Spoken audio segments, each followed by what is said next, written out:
I'm Kirsten Bergen. I live in Glenview, Illinois, and I'm the Vice President of Operations of Glenview Hangar One Foundation. Sir. I am Tommy Fitzgibbon. I live in Glenview. I am the president of the Hangar One Museum, or the Hangar One Foundation. I served on the base with VP 60 from 1970 until the base closed in 95. We are at the Naval Air Station Glenview Museum. This is located on Lehigh Avenue in Glenview, and it is open to the public on the weekends, and it preserves the history of Naval Air Station Glenview and Glenview civilian aviation. Well, It's donations. Yeah, it's all volunteer. It's all volunteer. I am one of the docents, the people who come here on the weekends to take people around and show them the artifacts that we've collected here in the museum. The rent annually is around $20,000 a year. Right. We're paying right now.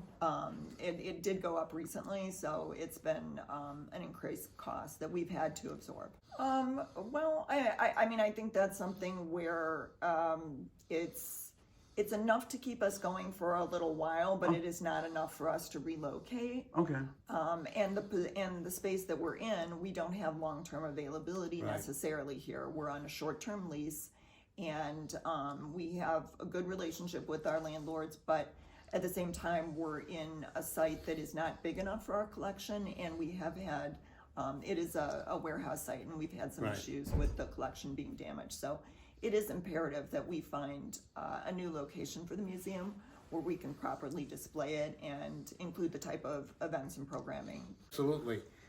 You know, we have a helicopter that's parked in the back lot that we can't display internally because there's not enough space. Plus, we have a number of both artifacts from the history, including books and manuals and pictures that we just don't have enough place to display. And I would say also a lot of the artifacts that we have in here, there isn't enough space to tell the story in a way that somebody could walk through. And in a lot of museums you go into and you will see that there's an artifact on display and then there's a story next to it. That's not something that we have the ability to do. We also have artifacts that need restoration and we don't have the space to do that. We have a couple of trainers which were incredibly important to train pilots during World War II on instruments. Link trainers. Link trainers, and so those need to be restored. We do not have the space or the resources to do that, so a larger space would allow us to do that, which would be not only a wonderful thing to preserve those artifacts, but an incredible learning experience for the public and just a wonderful thing for the community to get behind. I chair or have chaired and currently on the committee for a reunion for my squadron. And last July, this past couple of months, we had around 100 of my former shipmates and their spouses that came down and toured the museum and spent time at the Glen. I mean, it was a one-day event, but nonetheless, I think there is that opportunity to draw attention to both the Glenview area as well as the history of the Naval Air Station. Yeah, and I'll add to that. When I first got involved in helping to preserve the history of the Naval Air Station, one of the things that I did was started an online petition to try and petition our village to find a space, set land aside, a building, in order to house a larger museum. And one of the most incredible things was that we had signatures, not just, I mean, we had many local signatures. We had over 1,000 signatures, and many of them were from across the United States and from 8 foreign countries. And I remember there was one comment that somebody added where they said, "I live in England, but if you build this, I will come and visit."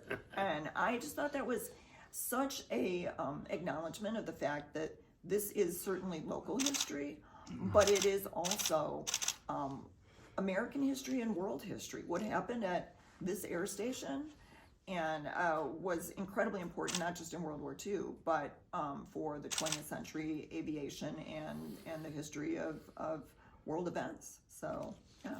I mean, when the base was acquired by the village, there's a commitment in that contract that they're supposed to preserve, if you will. Yes. The when there was a Glen redevelopment project, and it had about 8 primary goals of it, and one of them was developing the former Naval Air Station in a way that helped preserve and reflect the rich history of Naval Air Station Glenview. So we feel like that's, the village did a terrific job of redeveloping this space, making it something that's an asset to the community. But I think it's just not complete. There's one more step that needs to happen, and that is truly preserving the rich history. And while there are certain things in the Glen which do reflect this history, you have the tower and you have some plaques, and there are things that kind of recall the history to some extent. What you don't have is the actual substantive history being preserved. And so I think that's what this museum and our docents who interact with the public provide, is the actual substantive history behind it, which is so incredibly important. That goes from the 1930s, the 40s, the 50s, the 60s, the 70s, the 80s, and into the 1990s. So this is like 60 years or better of history of the military being here in Glenview in various forms. Yeah. And it's incredible, truly, the fact that the tower was preserved and that people even know that there was a Naval Air Station here is in large part due to the efforts of veterans and local community members who spoke up and said, we need to preserve this. And so that's why we still have these. So Hangar 1 has a very rich tradition of being a leader in trying to preserve this history. And it's an all-volunteer group. I mean, all volunteer, completely donation funded. We have spoken with the village numerous times over the past 3 decades since the air station closed. And we are always looking to try and find a partnership that's a win-win. So, if there's something that works for the village that allows us to preserve this history and the museum in a way that works, that's what we're hopeful for. So we've had several conversations, most recently this past year. We've been talking to the village, and we're hopeful that there will be a new chapter for the museum, but as of yet, there is no concrete commitment from the village as far as space or funding. Actually, when one of the last parcels of the former air base came up for disposition, it was parcel 24 back in 2012, I actually was one of, I believe, 9 or 10 developers, people who submitted a response to the request for proposals. So I had an opportunity to get up in front of the village trustees, in front of the village board, and make an argument for preserving about 2 to 3 acres of parcel 24 for this. So yes, we have spoken to the village in closed meetings, we've spoken to the village in public meetings, and there's always an appreciation for this history, but I think we're always trying to look for a way to have that convert into action, and that's what we haven't been able to bring about yet. Good ideas, but no execution, I think. No, it was not. That space was turned into housing and into a development of another nonprofit of the Willow Creek Community Church. Mm-hmm. Yes. We formed a task force earlier this year, which was something where our organization, the village, the library, and the Glenview History Center all had a couple people come together about once a month for over a 6-month period to really talk about what the options might be, because we've really come to a point where we're at an inflection point. A lot of our members in our board are, we're aging getting up out in age. Yes. And like I said, we're in a situation where we're in a location that isn't a long-term sustainable situation. So we do need to move, but without having someplace to go, we're at that inflection point. So we did share this with the village, and so we're at a point now where we're going to be doing inventory, and really in the next 6 months probably deciding whether the next step is shutting the museum down and reallocating the assets to other museums who can display them, or whether there might possibly be a way to partner with the village and move forward with a new location. So yes, we've been in conversations with them on a monthly basis for the past year. Yeah. And I'd say there's not a planned date, there's not a schedule. No. We are right now meeting with archivists to work through the collection, make sure we know what we have, and whatever direction we end up going, that will help inform it.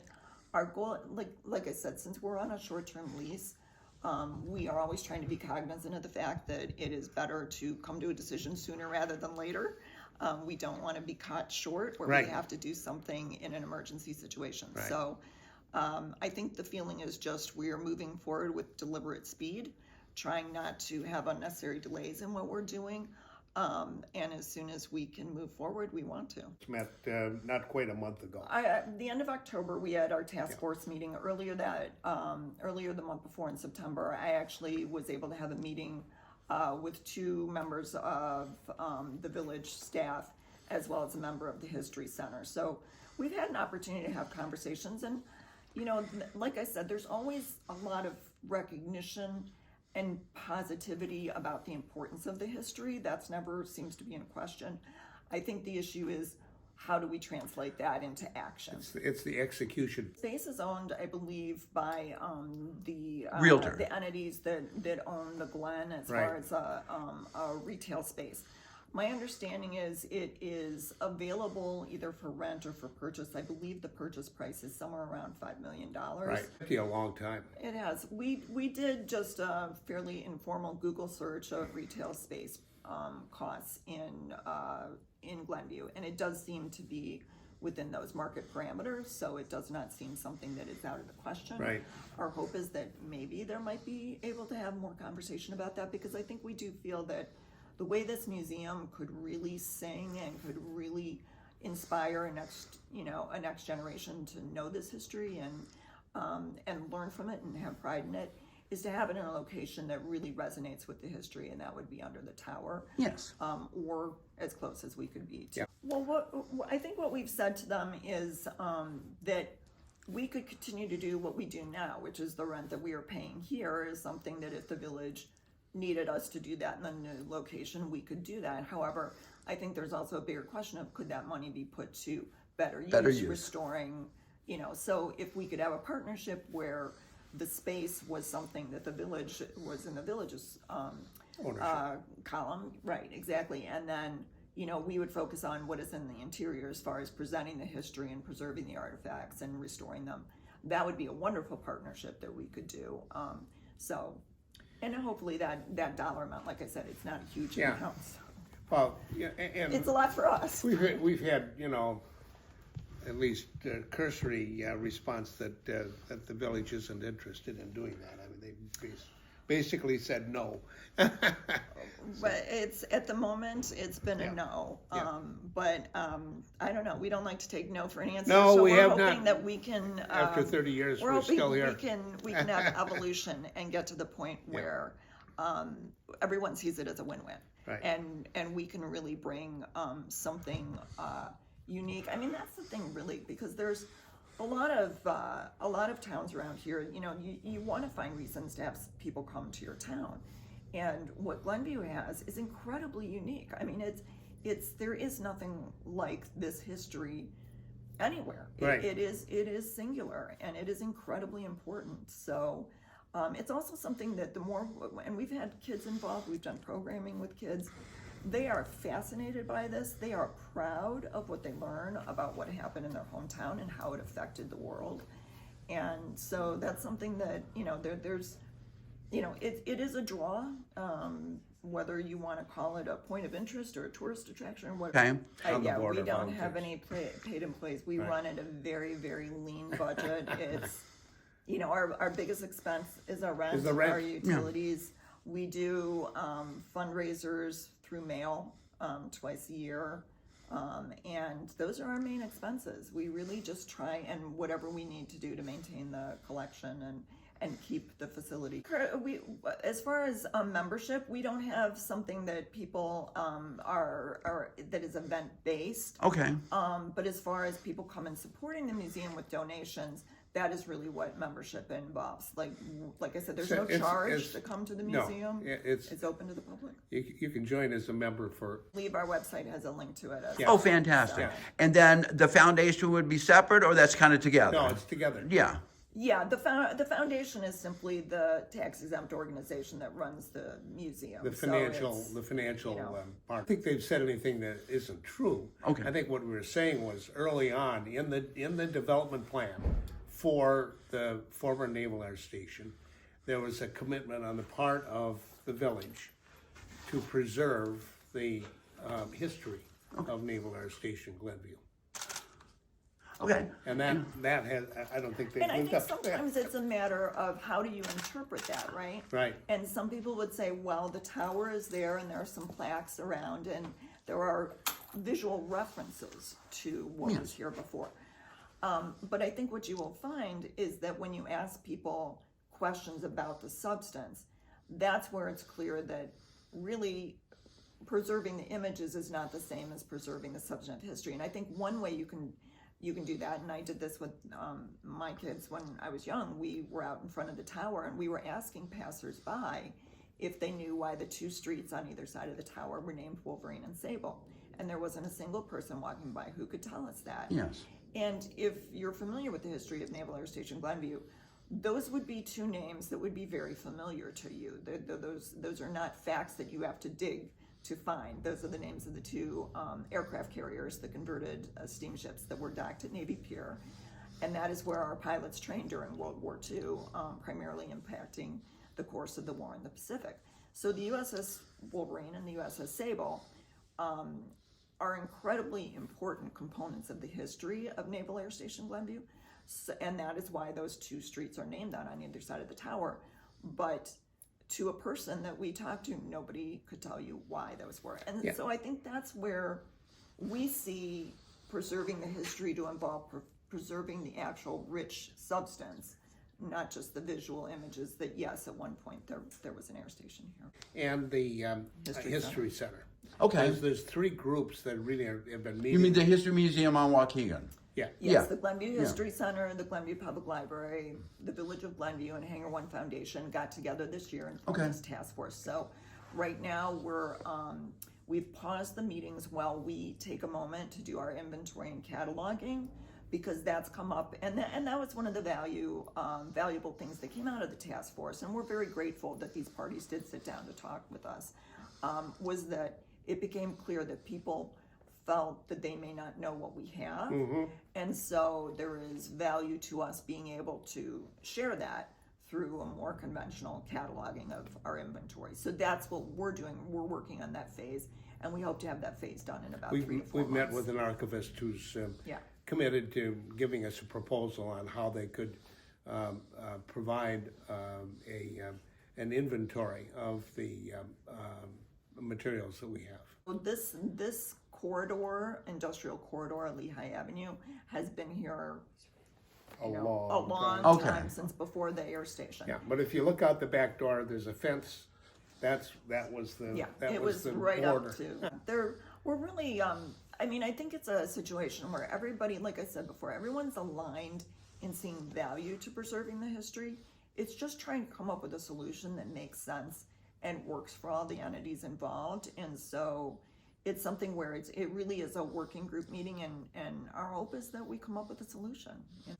Well, we would hope so. Okay. I'll jump in and I'll say this. Like, I can't speak to the actual numbers. I do know that both the village and the History Center have been very forthcoming about the fact that the village is involved with helping with the renovation. It's public record and has been published, but it's in the millions. Yes. Okay. So my understanding is, and I was not involved with Hangar One at that time, but my understanding is at least a good part of the corpus of the permanent fund did come from the sale of the former Naval Air Station to developers. So really, it's money that came from the sale of Hangar One. So the building that was the heart of Naval Air Station Glenview was Hangar One, and Hangar One was slated, I believe, to be demolished. And it was architecturally a very important building by a local iconic architect. And so what happened was a group of citizens and former service members got together and formed a Save the Tower organization. And they were able to get a restraining order to prevent the tower from being completely demolished. So what happened was then the Save the Tower Foundation was able to get the Hangar 1 building on the National Historic Registry as a National Historic Building. Unfortunately, after that, approximately 90 to 95% of the building was demolished. What remains is the tower and part of the facade. So when that was demolished and sold to developers, our understanding is a good part of that money did go into the permanent fund. And so the money that is in the permanent fund is actually from the destruction and sale of The building. Which, Did I hear you correctly that Hangar 1 itself, the whole thing, whatever that is, was labeled as an historic landmark, and yet still some of it was destructed? it was, I don't know, I want to be careful with the wording because I don't know there was a historic landmark, but it was on the National Registry of Historic. Okay, that might be Through the petition with the National Landmark, Historic Landmark group in Washington. There was a petition to do that. Well, I believe there might have been a temporary restraining order. No, I believe that's correct. This predates my involvement, so I'm going by what I understand from people. Okay. I would say that that's probably between the village and the business entity that owns the retail space there. I don't know what the understanding. You don't. It's a landmark. I mean, that's where I'll meet you at the tower. Mention anything about the Park District or not? Sure, we can go into that. We one of the things that we did after I had advocated in front of the village board in 2012 was we met with the village in a private debriefing meeting, and they suggested that we reach out to the Park District to see if there might be an opportunity to move forward with a project there. And I think one of the reasons that made sense to us at the time was that Glenview and the Park District does a very nice job of preserving eras of Glenview's history. We have the Grove, which is really the Phenomenal. pioneering era, the first 100 years of the village. Then we have Wagner Farm, which is really the next 100 years of our village's history. And what is missing is the 20th century, which was when aviation was part of Glenview's history, and it was a military town. And so it's kind of the missing piece of the 300 years of our community. And so we reached out to the Park District, and we actually had a working relationship over a period of about 7 years between 2013 and 2020, where the Park District expressed an interest in moving forward with something, and what we envisioned was something very similar to the way it's done with the Grove and Wagner Farm, which is a site that people can go to. It's owned by the Park District. And so we worked with them. They said they were interested. They wanted us to help demonstrate that there was awareness of the history, demand for the facility, demand for the programming. So we did events, we did programming, we worked collaboratively, we came up with... we spent a lot of money. A lot of time. We developed a feasibility study. We put together a feasibility study. It was not cheap for us to do that. Well, we worked with a lot of wonderful organizations and businesses around here with iconic architecture firms and with local construction companies to make sure that what we were putting together was made sense. We had our T's crossed, our I's dotted. Unfortunately, that was voted down by the Park District in 2020. Actually, so the feasibility study was about a roughly 16,000 square foot facility that would sit at the south side of Lake Glenview in between TM Middle School and the Park Center. And it would have display space as well as educational space, and really making it a multi-purpose use that preserved this history, and even room for rotating exhibits with aircrafts coming in. And I think we have an interest in any solution that helps preserve this history. That's the mission of our organization, is to preserve and honor the history of Naval Air Station Glenview and Glenview civilian aviation. So I think any solution that allows us to do that, because we really are at a point where there will either be a new chapter in a new location, or we will likely have to close down. And if we close down, then the question arises of where will people learn this history? Will this history be lost? And so any solution that is workable, that involves that. Now, our hope would be that we would be able to be on a site that was on the former Naval Air Yes. Station, but you know, we understand that sometimes that's possible, sometimes it's not, and so, you know, whether that would be a possibility or not, it's not something that, you know, we did ask when we met in the task force. We really left it open to the village to say, like, you let us know what sites you think would be appropriate. And so unfortunately, at the end of that, there wasn't any particular site that the village had come up with.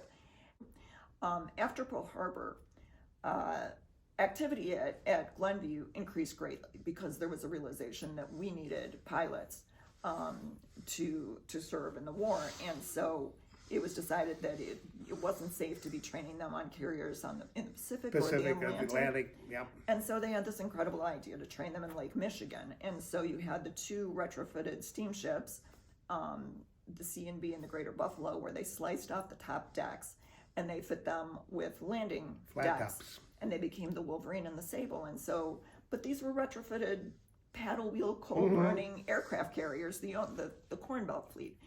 And so they didn't have space for the planes or the pilots. And so what happened was that the planes and the pilots were in Glenview. And this was the Carrier Qualification Training Unit. And they would leave from Glenview, fly out over Lake Michigan and look for the carriers. And once they did 8 landings and takeoffs, they would get shipped off to the fleet. And it's an incredible history that speaks to the importance of this.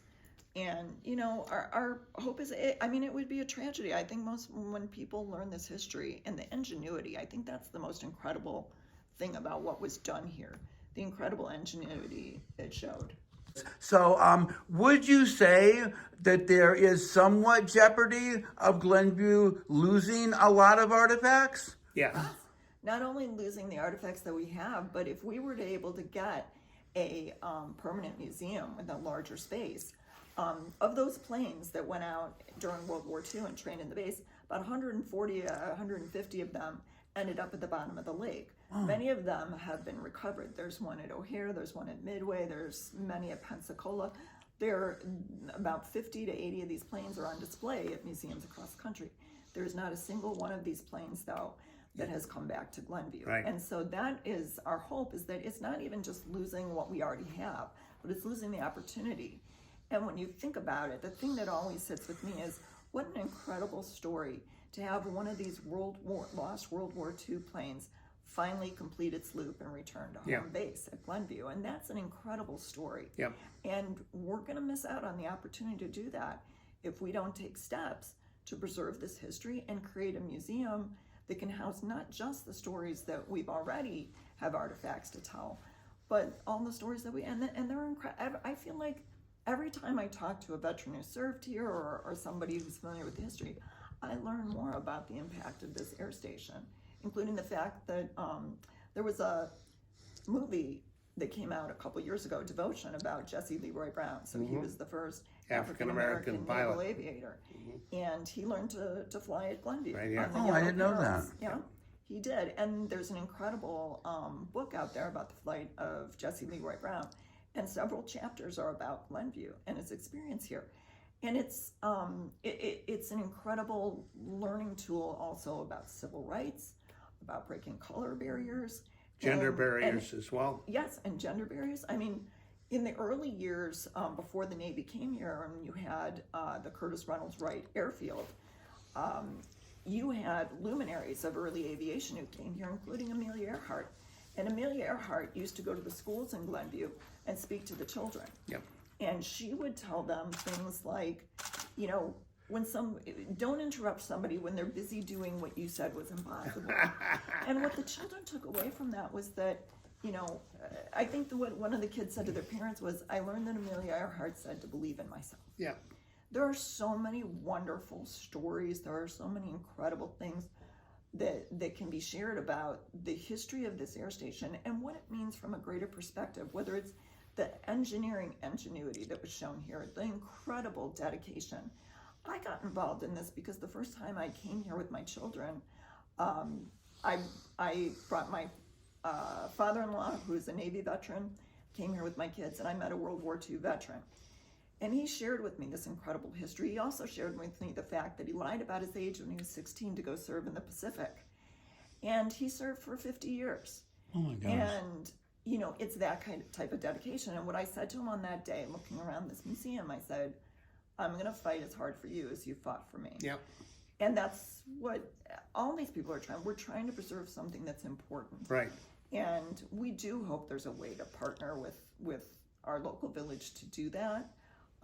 I think that the community, we've had tremendous support from the community, you know, raising their voices and saying this is something that should be saved. And the other thing I'll say about the Park District proposal that we put together is we volunteered, the idea was we would fundraise the entire thing. Yes. So it was a $17 million fundraising goal, which Is the Park District idea gone? When was the last time you Yes. talked to them? Oh, Lord. Yes, it was October, and to the point of looking at primary sources, I would encourage you, the Park District minutes from that meeting are on their website. So it was the end of October 2020, so I think October 27th. Okay, and there's been no conversation since then? No, they had passed a resolution prior to that saying that if we produced a successful feasibility study, they would allow us to move forward to the fundraising stage. We did produce a successful feasibility study, and they voted it down and rescinded the resolution. So Okay, so they said if you do something, we will do something, and you did that, and they did not do the second part. I Or- think or- that's a fair assessment. That's a fair assessment. Okay, yes. and when was the last time you spoke to anybody at the village? Oh, well. Oh, they come to your Come meeting. over. No, Yeah, come to our meeting. separate. Go ahead. Oh, just our meeting in October where we had the Right. task force. Are any of the elected officials in that meeting?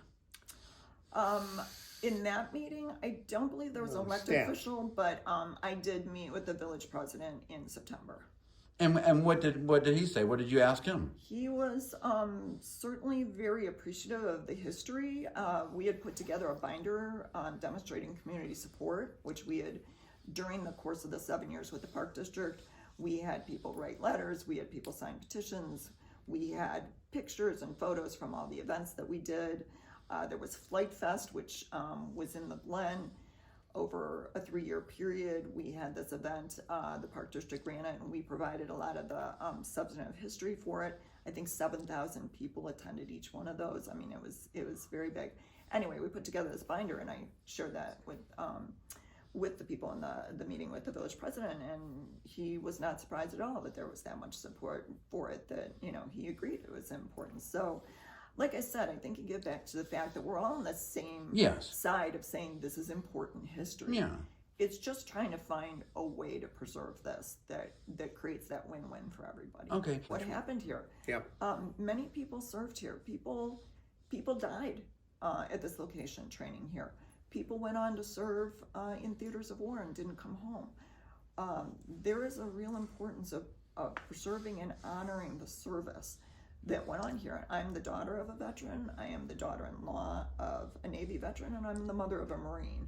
So service is very important to me, to my family, to people like Tommy, Yep. who we are very grateful for what they do for this country. And we all enjoy a great deal of freedom and security, but that comes at a cost.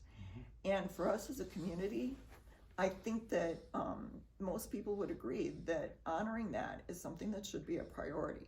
And like I said, the Glen has been a wonderful redevelopment project, but it's not done. And it won't be complete until we actually do the thing that was part of that plan, and that is preserve this rich history.